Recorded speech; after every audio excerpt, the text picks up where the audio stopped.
Pa-share naman mga Lodi. At heto na po ang 5 naunang mag-comment at 5 napili ko. Comment lang po kayo kahit hindi kayo una baka mapili ko kayo. Heto na ang una na si Lodi Anisa Deco, Lodi JCM Pete, Lodi Angelo Relax, Lodi Por Indy, Lodi Juanito Jr. Velo Chase, Lodi Erwin Matias, Lodi Dimark Bajan, Lodi Hugot ng Bayan, Lodi Goibing TV, Lodi Delgasfer Buena, Lodi Kenny Evangelista. Maraming salamat po sa inyong lahat, at kung bago ka pa lang dito, baka naman. Ika-74 na kabanata, sa pagpapatuloy. Pumasok ang bida sa silid, at agad niyang napansin ang kakaibang katahimikan na bumabalot sa buong lugar. Sa unang tingin pa lamang, naisalayan niya ang loob na punong-puno ng mga libro, nakasalansan sa matataas na estante, nakaayos sa mga mesa, at tila may ilan pang nakatambak sa sahig. At sa gitna ng silid, napansin niya ang isang librong bukod tanging nakahiwalay, nakapatong sa lamesa. Dahil sa matinding pag-usisa, dahan-dahan niya itong nilapitan at kinuha. Binasa niya ito na ang nakasulat ay Ghost Gate Escape Codex. Isang libro na naglalaman ng malalim na asensya ng formation techniques ng Blood Heaven Divine Cult.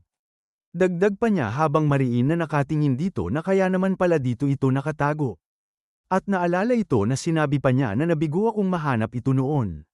At noong araw na yon, masyadong uminit ang ulo ko, dahil hindi ko agad napatay ang Sword Demon, at ang mga tauhan ko naman ay nakapakiramdam sa mood ko.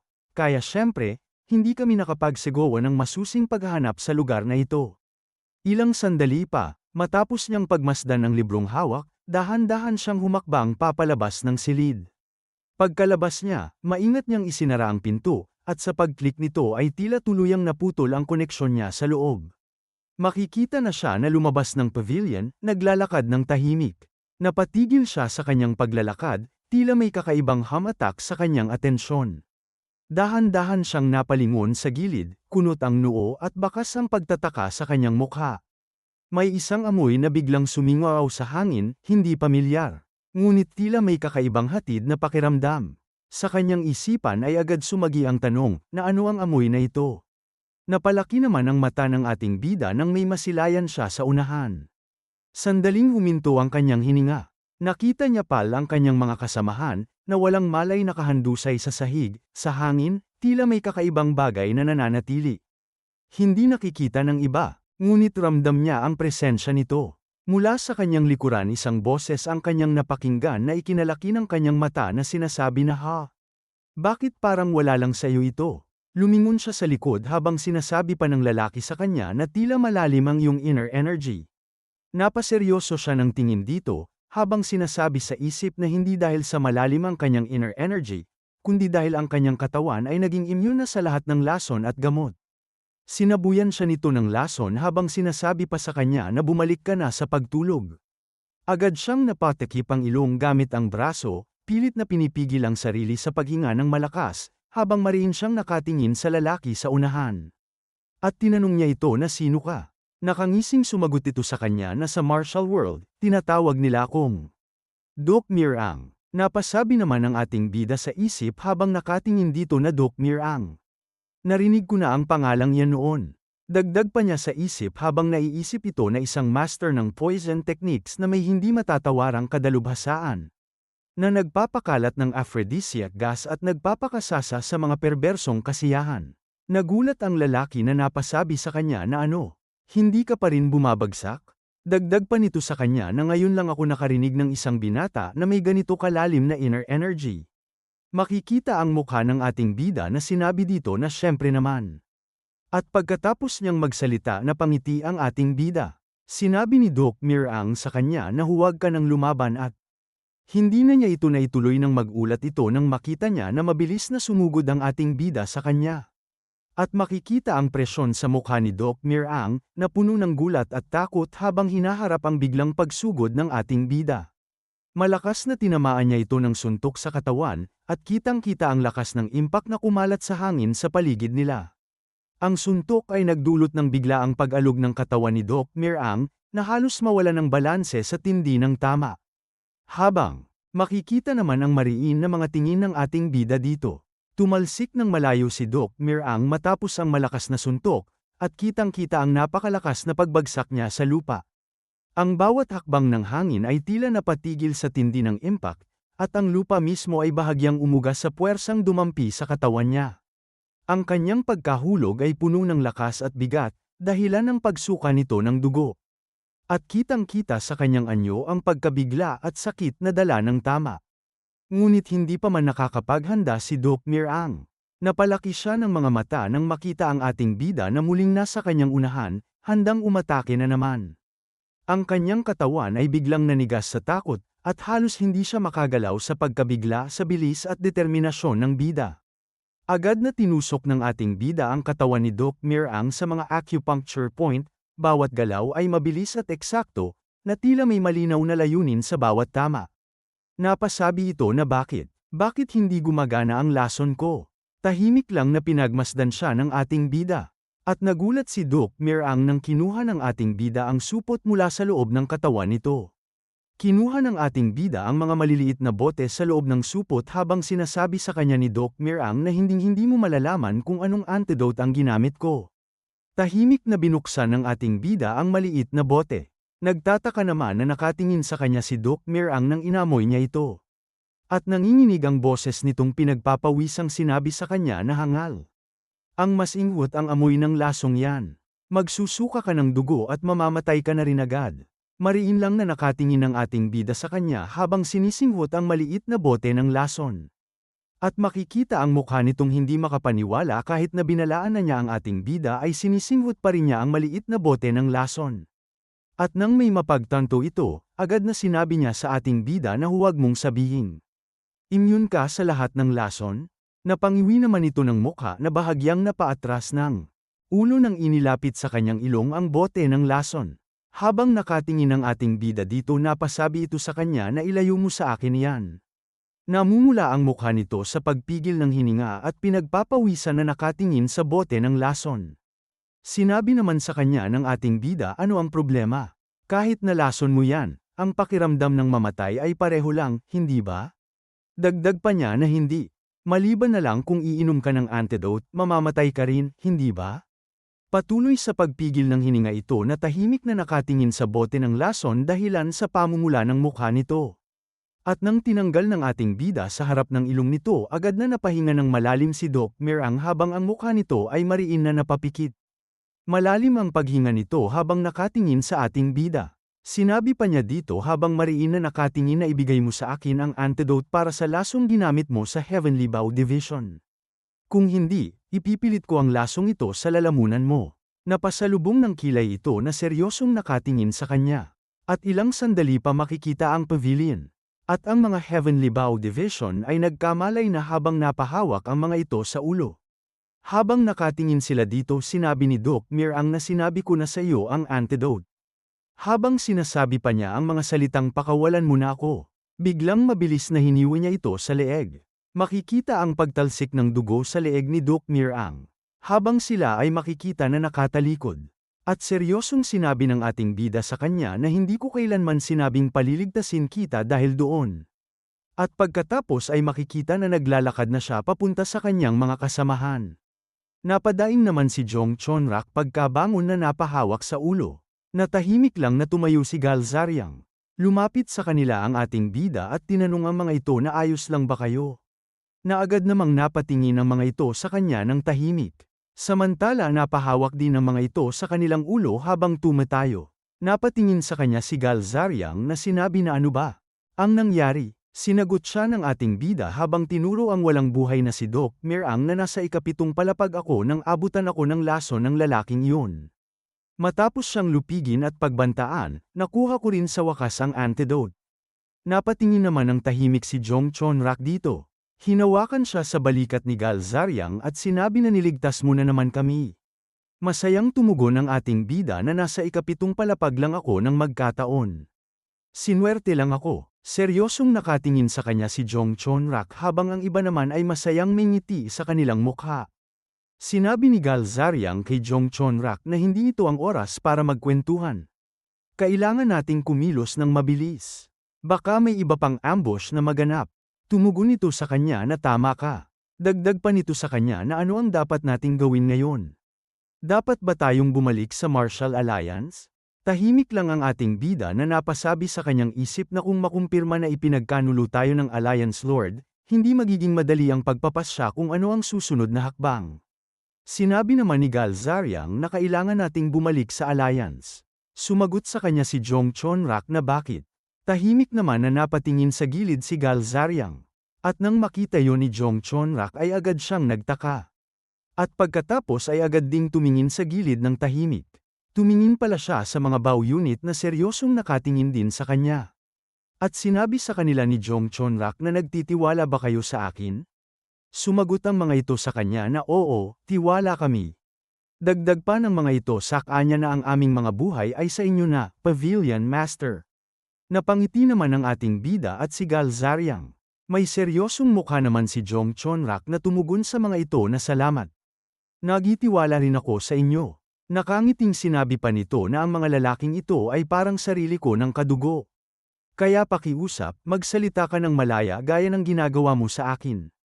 Tumingin si Gal Zariang sa mga ito na sinabi na kung tatalikuran. Ninyo ang alliance ngayon, gagamitin ito ng Lord na dahilan para bansagan kayong mga traidor. Napasabi naman ng ating bida sa kanyang sarili na sumasang-ayon ako sa opinyon ni Gal Zariang. Ang iyong kalaban, si Jong Chonrak, kakayanin niya ang lahat maliban sa kahihiyan, alam niya yan.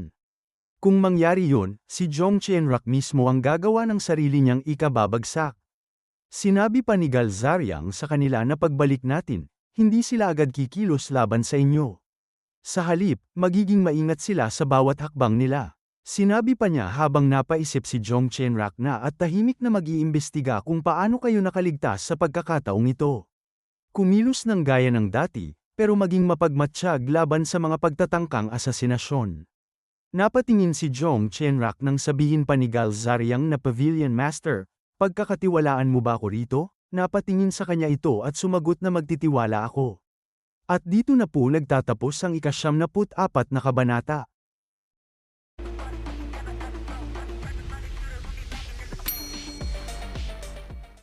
Ika-75 kabanata, sa pagpapatuloy. Nakikita ang usok na dahan-daang umaangat sa hangin sa hating gabi. Habang natutulog sila, may mga tao na nagmamasid sa paligid, handang kumilos at alerto sa kahit anong galaw. Makikita naman si Gal Zariang sa harap ng apoy, nakaupo ng tahimik habang pinagmamasdan ang mga nagliliyab na siga. Ang liwanag ng apoy ay sumasalamin sa kanyang mukha, nagpapakita ng malalim na pag-iisip at pagninilay. Nilapitan siya ng ating bida at umupo sa kanyang gilid habang sinasabi na hindi ka ba makatulog. Napatingin naman sa kanya si Gal Zariang. At ibinalik ang tingin sa apoy na sinabi niya na pagod ang katawan ko, pero gising na gising ang isip ko. Nakatingin ang ating bida sa kanya na sinabi sa isip na simula ng lisanin ang tore, ang buhay at kamatayang si Gal Zariang ay nabaon sa malalim na pag-iisip. Ngayon ay naging napakalinaw na para sa kanya na sinusubukan silang itumba, pati na si Jong Chonrak.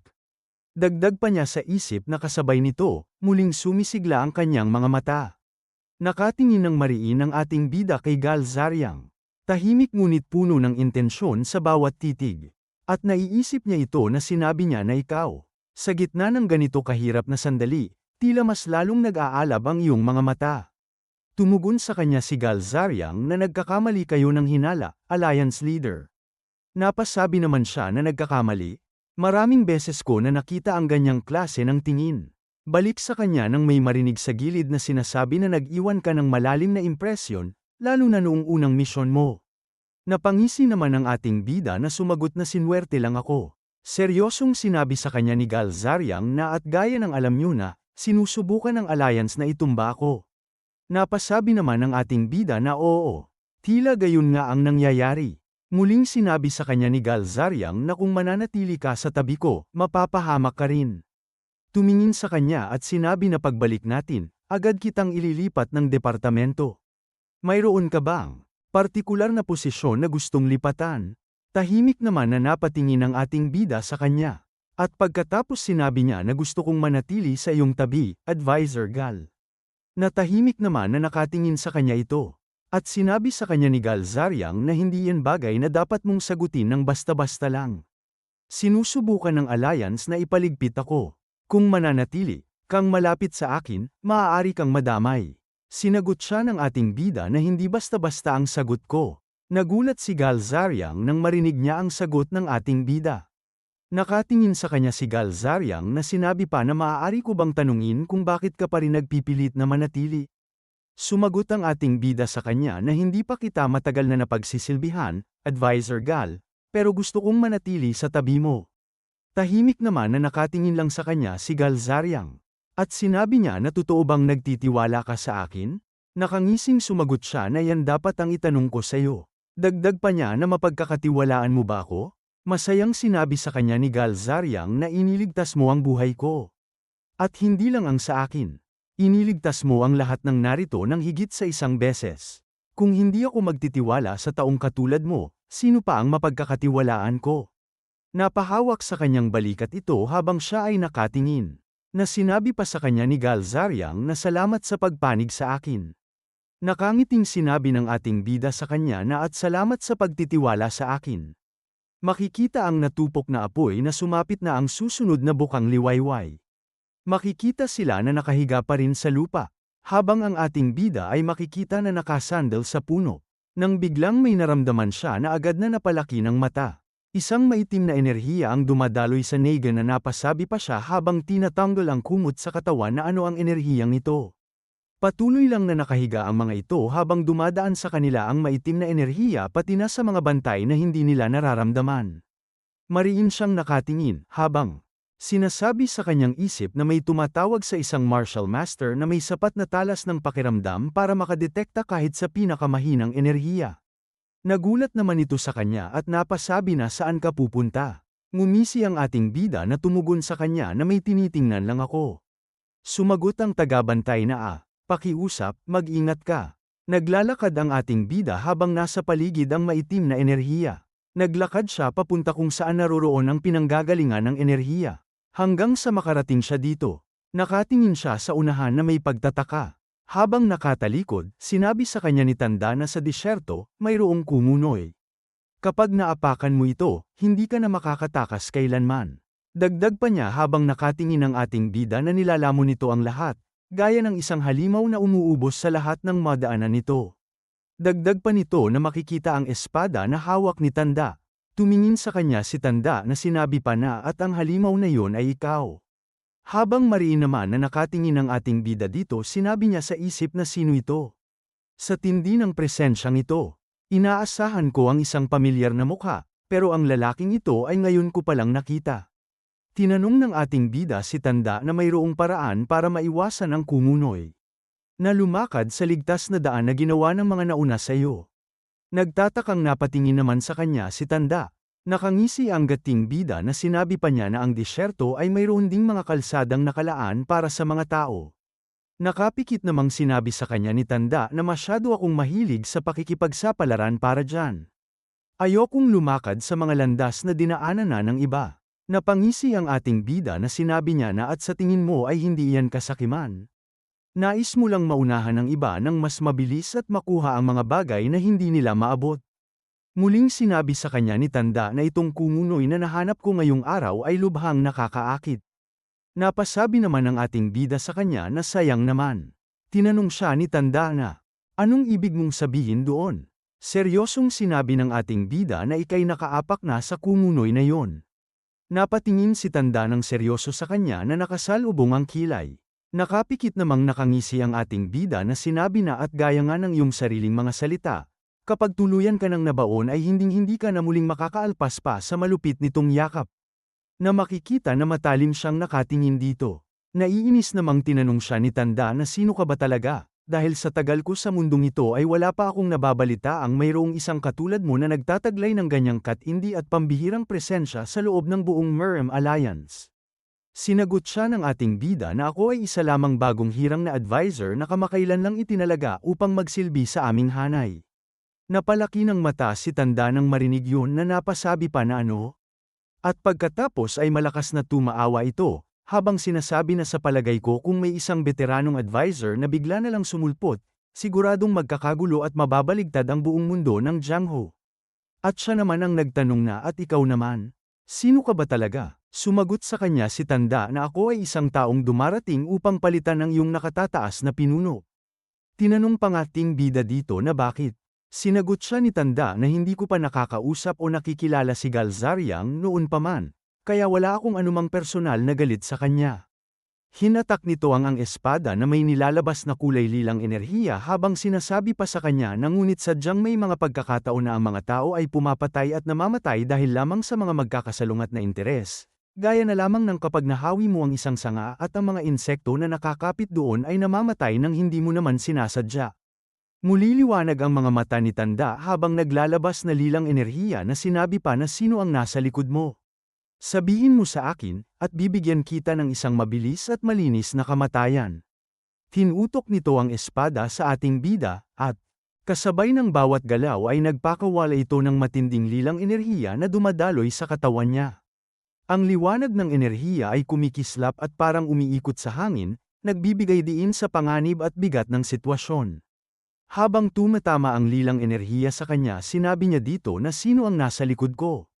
Hinatak din ng ating bida ang kanyang espada habang naglalabas din ng lumiliwanag na enerhiya na sinabi na huwag kang mag-alala dahil hindi na magtatagal ay malalaman mo rin ang kasagutan sa iyong katanungan bago pa man mawala ang iyong ulirat. Itinutok ng ating bida ang dulo ng kanyang matalim na espada ng diretso sa mukha ng matanda, habang ang isang nakapangingilabot at nagliliwanag na puting enerhiya ay dahan-daang bumabalot at yumayakap sa buong katawan niya. Habang ang kanilang mga talam ay nakatutok sa isa't isa, ang paligid ay naging saksi sa marahas na pagbabanggaan ng kanilang mga aura na tila dalawang nagngangalit na agos ng enerhiya na nagtatagisan sa lakas. Napasabi naman si Tanda na sa kabila ng iyong murang edad. Nakapagtataka kung paanong nagtataglay ka na ng ganito katindi at nakapangingilabot na antas ng enerhiya. At ang kakayahan mong itago ang ganoong kalakas na puwersa ng napakahusay at walang kahit anong bahid ay isang bagay na hindi ko inaasahan. Na makikita naman na mariin siyang nakatingin dito. Nakasalubong ang kilay ni Tanda na sinabi pa niya na dahil sa panganib na dala ng iyong potensyal, hindi ka na dapat panghayaang mabuhay at manatili sa mundong ito.